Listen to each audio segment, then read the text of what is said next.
कपिल जी, मैं आपको धन्यवाद देता हूं और ये फिल्म बनाने के लिए, ये वेब सीरीज बनाने के लिए बहुत बहुत धन्यवाद। कहां का सत्यमेव जयते, कहां का सत्यमेव जयते, कहां का सत्यमेव जयते। सुप्रीम कोर्ट के जजेस, हाई कोर्ट के जजेस जरूर इसको देखें और आत्मचिंतन करें कि भारत की न्याय प्रणाली कहां पहुंच गई है। भारत में टोटल 5 करोड़ केसेस तो वो हैं जो district court, high court, supreme court में है। इसका मतलब 5 करोड़ परिवार न्याय की आशा में बैठा हुआ है। ऑन एन एवरेज एक परिवार में 6 आदमी रख लीजिए, तो यानी 30 करोड़ लोग न्याय की आस लगाए बैठे हुए हैं। 30 करोड़ का मतलब एक अमेरिका, 30 करोड़ का मतलब 15 ऑस्ट्रेलिया, 30 करोड़ का मतलब 7 कनाडा, 30 करोड़ का मतलब 1.5 ब्राजील।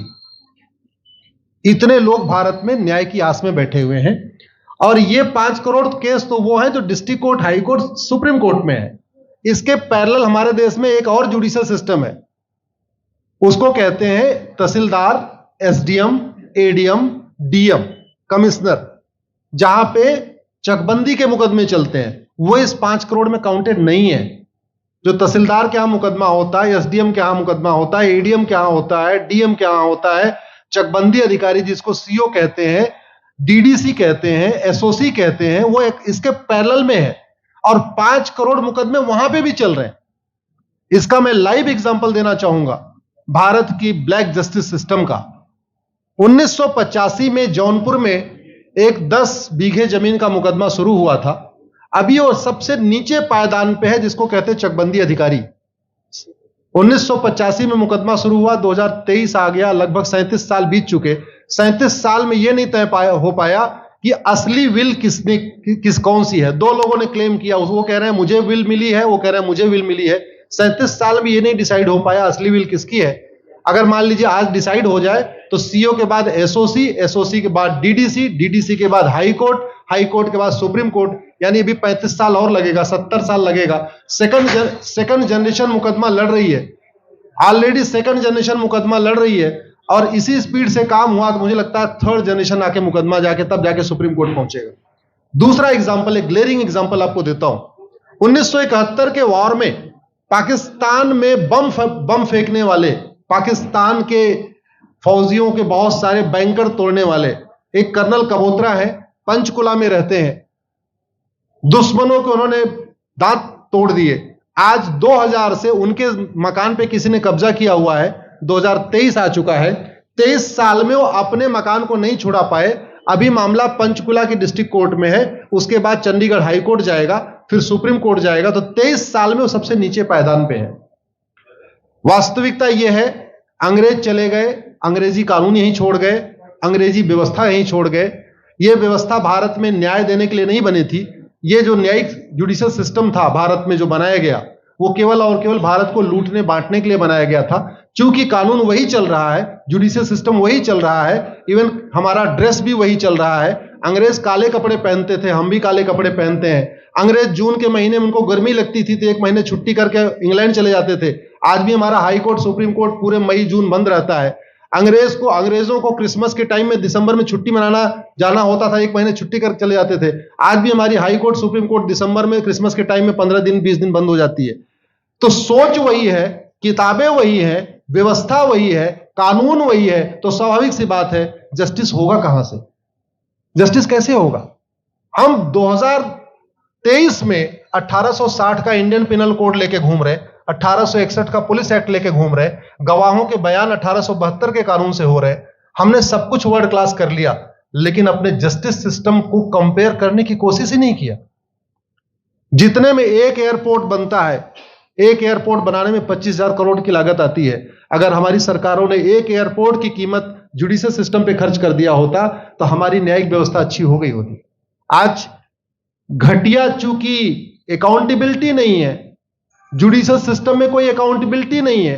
किसी के साथ न्याय हो जाए, अन्याय हो जाए, कोई फर्क नहीं पड़ता। निर्दोष को जेल हो जाए, जज की कोई अकाउंटेबिलिटी नहीं। दोषी को बेल हो जाए, जज की कोई अकाउंटेबिलिटी नहीं। लाख लोग जेल में सड़ रहे हैं, लाखों धोखेबाज भ्रष्टाचारी बाहर घूम रहे हैं, मूल कारण है ब्लैक जस्टिस सिस्टम। आपने बहुत अच्छा आपने इस पे वेब सीरीज बनाया है, और इस देश में world class airport, world class highway, world class shopping mall, सब कुछ वर्ल्ड क्लास बना लिया। इनफैक्ट अपना मोबाइल का डेटा सुरक्षित रखने के लिए हमारे सांसद, विधायक, जज आईफोन भी यूज करते हैं। अमेरिका का आईफोन यूज करते हैं हमारा डेटा सुरक्षित हो जाए, लेकिन भारत सुरक्षित हो जाए उसके लिए यह नहीं देखते कि जापान में कौन सा कानून है, अमेरिका में कौन सा कानून है, सिंगापुर में क्या अच्छा चल रहा है। कनाडा में रेंट का मामला एक डेट में खत्म होता है। सिंगापुर में अभी कुछ दिन पहले एक व्यक्ति के पास 900 ग्राम गांजा पाया गया, उसको फांसी हुई है। दोबारा वहां ड्रग स्मगलिंग होगी क्या? तो भारत में चाहे वो ड्रग स्मगलिंग है, माफिया राज है, ह्यूमन ट्रैफिकिंग है, इन सब के लिए हमारा जस्टिस सिस्टम जिम्मेदार है। कोई भी अपराध होता है उसमें दो पक्ष होता है, एक पीड़ित, एक अपराध करने वाला। जो पीड़ित होता है वो चाहता है जल्दी उसको न्याय मिल जाए, अपराध करने वाला चाहता है मुकदमा लंबा चले। भारत का न्यायिक सिस्टम अपराध करने वाले के साथ खड़ा है। बलात्कारी चाहता है उसका मुकदमा 30 साल चले, और मुकदमा 30 साल चलता है। भू माफिया चाहता है कि गरीब की जमीन पे कब्जा कर ले, उसका मुकदमा 50 साल चले, और आज की डेट में मुकदमा 50 साल चल रहा है। इसका मतलब वर्तमान न्यायिक सिस्टम बलात्कारी के पक्ष में है, भू माफिया के पक्ष में है, ड्रग स्मगलर के पक्ष में है, ह्यूमन ट्रैफिकर के पक्ष में है, नक्सलियों के पक्ष में है, माओवादियों के पक्ष में है, जो लोग देश विरोधी काम कर रहे हैं उनके पक्ष में है। 40 साल 50 साल के बाद किसी व्यक्ति ने मिलावट करके लोगों का स्वास्थ्य खराब कर दिया, उसको 50 साल के बाद सजा हो रही है। इस बीच उसने कम से कम पता नहीं कितने लोगों का और भी कर दिया। तो ये जो जस्टिस सिस्टम होता है दवा की तरीके काम करता है। जैसे दवा अच्छी होती है बीमारी तुरंत ठीक हो जाती है, अगर दवा घटिया होती है तो बीमारी बढ़ जाती है। दवा खाने के बाद शरीर एज इट इज नहीं रहता, या तो बीमारी ठीक होती है या तो बीमारी बढ़ती है। अगर कोई आदमी एक गांव में किसी के साथ कुछ गलत कर दे, उसको 6 महीने के अंदर सजा हो जाए, साल भर के अंदर हो जाए, दूसरा अपराध वहां नहीं होगा। लेकिन अगर उस व्यक्ति को पनिशमेंट नहीं मिला तो स्वाभाविक सी बात है उसने उसको और मोटिवेट कर दिया। कहते नहीं ऐसे बुखार है, तुरंत 2 गोली खाइए बुखार ठीक हो गया, लेकिन अगर आपने दवा नहीं खाई या गलत दवा खा लिया तो टाइफाइड होगा या निमोनिया होगा। दुर्भाग्यवश ये हमारा जस्टिस सिस्टम यही कर रहा है। आज की डेट में जितनी समस्याएं हैं, चाहे वो घूसखोरी है, जमाखोरी है, मिलावटखोरी है, कालाबाजारी है, नशा तस्करी है, मानव तस्करी है, सोना तस्करी है, ड्रग स्मगलिंग है, या नक्सलवाद है, या माओवाद है, या कट्टरवाद है, जो भी समस्याएं हैं, उसका एक बहुत बड़ा कारण यह है कि हमारा जस्टिस सिस्टम उसको टैकल नहीं कर पा रहा है, उसको पकड़ नहीं पा रहा है, और इसीलिए भारत में अराजकता है। मैं तो इतने जानता हूं, ऐसी कोई बीमारी नहीं जिसकी कोई दवाई नहीं, ऐसी कोई समस्या नहीं जिसका कोई समाधान नहीं।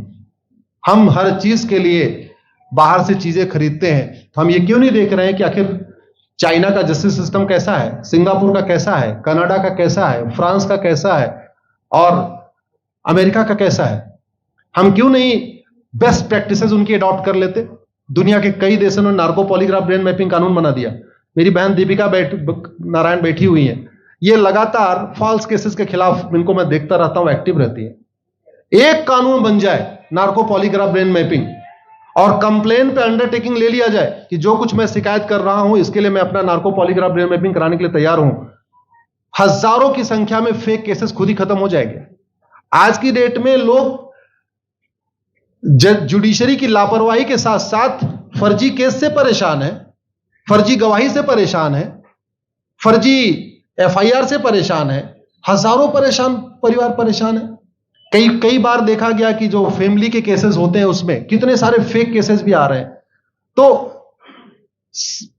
जो वास्तव में दोषी हैं उनको पनिशमेंट नहीं मिल पा रहा है, जो निर्दोष हैं उनके खिलाफ फर्जी केसेस हो रहे हैं। आज की डेट में गांव में एक दबंग अगर जमीन कब्जा कर लेता है, किसी की हिम्मत नहीं पड़ती उसके खिलाफ कोई गवाही दे दे। लोगों को अपनी जमीन छुड़ाने में 30-30 साल लड़ना पड़ रहा है, 35 साल लड़ना पड़ रहा है। अगर 30 साल 35 साल के बाद कक्कड़ जी उसको अपनी जमीन मिल भी गई तो उसके साथ न्याय कहां हुआ? 35 साल में उसका टाइम बर्बाद हो गया, 35 साल में उसका पैसा बर्बाद हो गया, 35 साल वो मेंटल ट्रॉमा में रहा, 35 साल उसने तारीख पे तारीख झेली है। और मैं तो डिस्ट्रिक्ट कोर्ट में कई बार जाके देखा, ऐसे परिवारों को देखता हूं जिनके पास बस से आने के लिए पैसा नहीं है, साइकिल से आते हैं। ऐसे परिवारों को देखता हूं जो चाय नहीं पी सकते अपने पैसे से, बेचारे घर से रोटी बांध के और अचार लेके आते हैं, लेकिन वहां मजबूरी में वकील को पैसा देते हैं। तो हमारी कोर्ट कचहरी वास्तव में दलाली का अड्डा बन गया है। हमारी कोर्ट कचहरी भ्रष्टाचार का अड्डा बन गया है।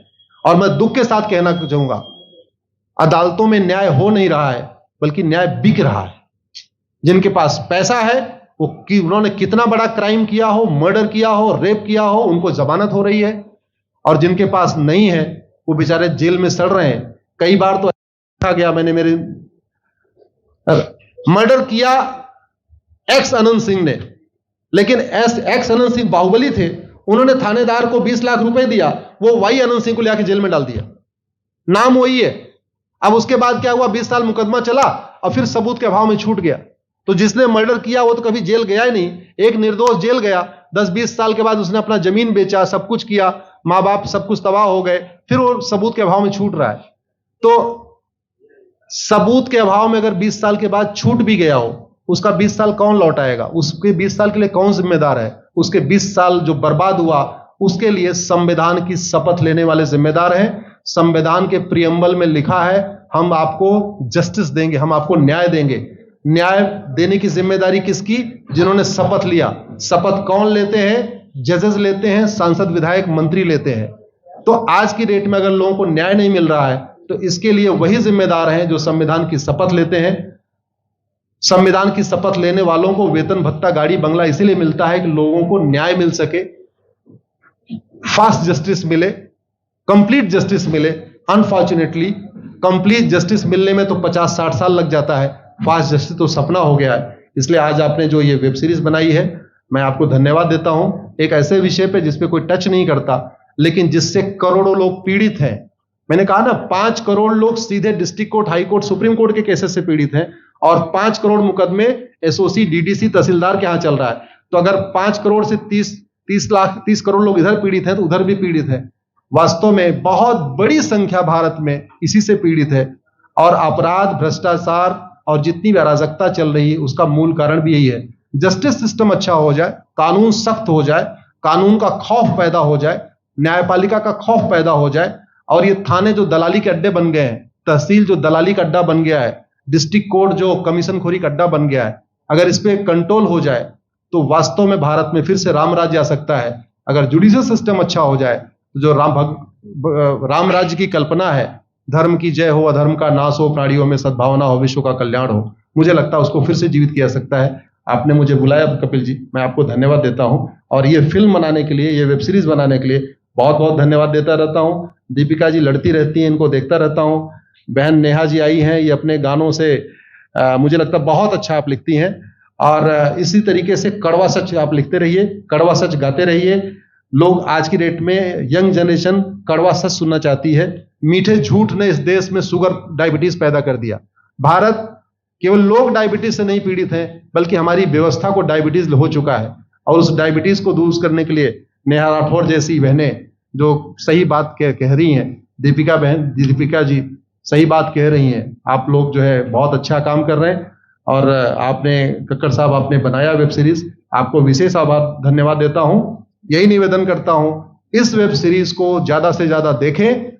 और खास तौर पे अगर आपके जानने वाले कोई जज हैं, कोई आईएएस हैं, कोई आईपीएस हैं, मंत्री, सांसद, विधायक हैं, उनको भी एक बार फोन करके, व्हाट्सएप करके एक बार कहिए कि वो भी इसको जरूर देखें। क्योंकि अल्टीमेटली न्यायिक व्यवस्था बदलने की जिम्मेदारी उन्हीं की है जिनको वेतन, भत्ता, गाड़ी, बंगला, free air ticket, free rail ticket और वीआईपी व्यवस्था मिलती है। ये व्यवस्था उन्हीं को बदलनी है। जय हिंद, धन्यवाद।